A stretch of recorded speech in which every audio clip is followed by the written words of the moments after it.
Good morning, St. Francis. Good morning, people of God. It is Thursday, the 13th day. Good morning. Good morning, my little Charlotte. Good morning, everybody.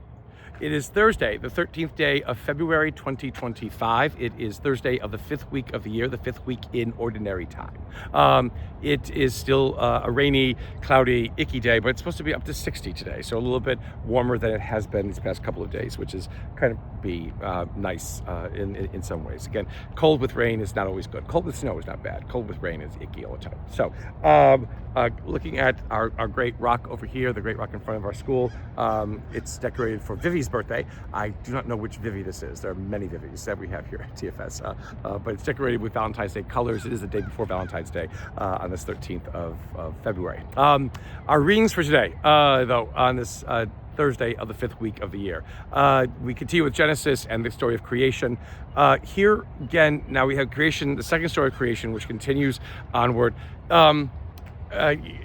There are all kinds, again, if you're a thinking person, as you should be, because God gave us a mind to think with, there are many inconsistencies within this creation story that makes problematic a lot of the conclusions we have drawn from this creation story. So, again, a God who is omnipotent, all-knowing, what have you, again, has told a man not to eat from a tree or he shall die. That was yesterday.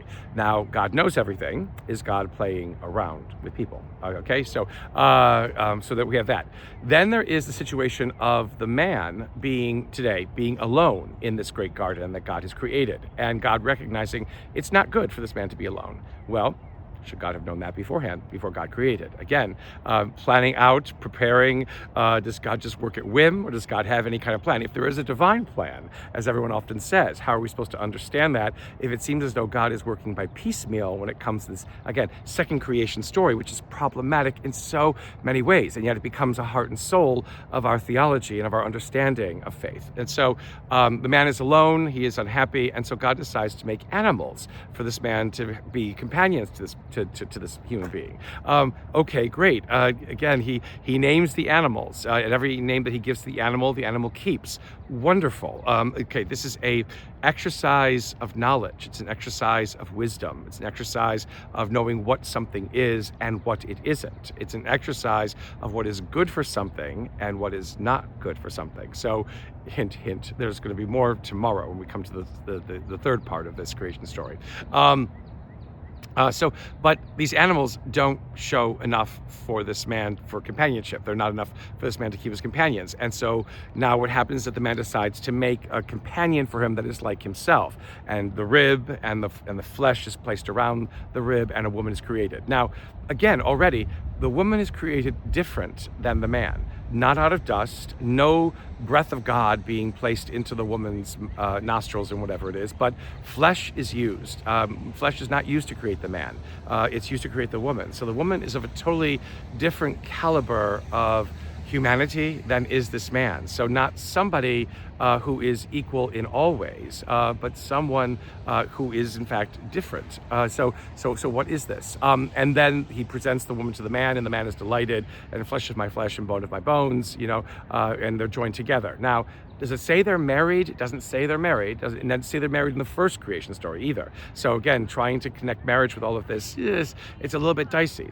So this story kind of just ends now with these questions that have to kind of linger, because we know how the story is going to continue to unfold. That, again, a God who knows what this God is doing and is planning and preparing for things to happen seems to be doing it in a way that might seem double-crossing, might seem in a way that is not that is not fair to these creatures that God has created, and seems to create out of love. Again, in no way, shape, or form does the man or the woman, are they made servants of this God? Are they made vassals of this God? Are they made slaves of this God? They are there to tend this garden, and it seems as though the woman, along with the man, is meant to tend the garden together. So we'll leave it there, again, with all these kinds of questions that open up from this continued part of the second creation story. In Mark's gospel itself, we have the wonderful passage again, which I think we had from Luke a couple of weeks ago, months ago, or something like that. But again, it's this Syrophoenician woman, a Greek woman who goes to Jesus for help because her daughter is tormented by a demon.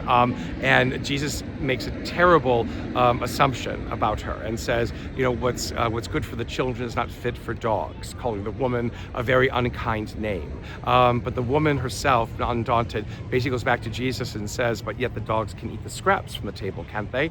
And so Jesus basically says, your faith in what I can do has saved your daughter. The demon has left her. Well, again, this sense of what a Jesus who is being unkind, a Jesus who seems to be being insensitive, already early on in Mark's gospel, again has to give us pause that Jesus too has to learn a little bit more about what his mission is from those he ministers to. It isn't just an all-out kind of acceptance. It isn't just an all-out, I'm going to do these things and get them done, and that's it. It is this sense of growth in understanding who he is that comes from an understanding of who we are and what we need from this God.